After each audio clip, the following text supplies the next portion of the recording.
and it was time for the Classic Marathon. Before the Boston Marathon, the granddaddy of them all became a gathering point for 20,000 or so distance fanatics. It was kind of a local race, with a few foreign runners thrown in to spice up the field. When Woodie showed up in 1967, there were fewer than 800 contestants, including 2 elderly doctors from Worcester, and he overheard one doctor throw out this challenge to the other. Bet you throw up this year before I do. Here's Woodie.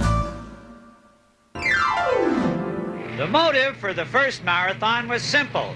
A Greek soldier named Phidippides had such a strong journalistic sense that he ran 26 miles from the plains of Marathon to Athens to bring news of victory.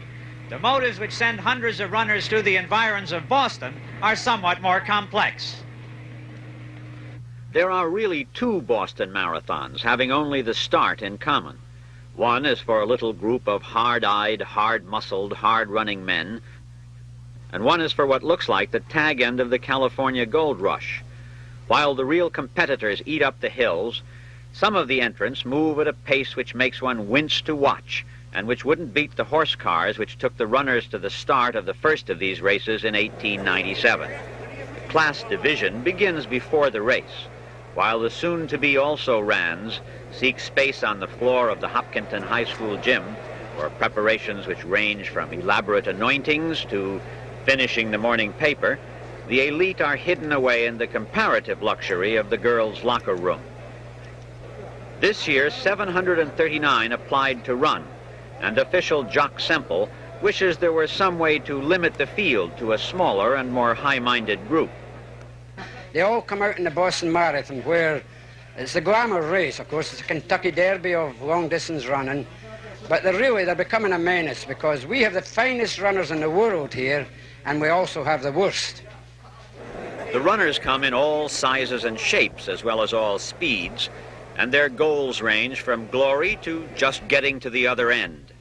There's a great deal of rivalry in the rear of the race, more so than there is in the front of the race.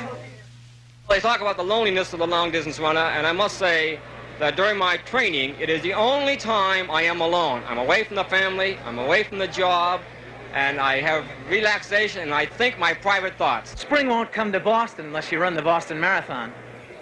If winter comes, can spring be far behind, said Shelley. But spring wasn't running at all as the starter's gun sent 601 men pounding through a cold rain which an hour earlier had been snow. Costume ranges from the standard tracksuit to the weather-sensible to the light-hearted to the eccentric. Women aren't allowed to enter, but this one popped out of the bushes right after the start and strode along surrounded by a devoted bodyguard from Syracuse, New York. Some fans brightened the road with beauty as the field passed through Wellesley College, and others added the spur of enthusiasm or the comfort of an orange. Oops. Or a cup of hot soup to make a tracksuit seem less foolish in 40-degree cold.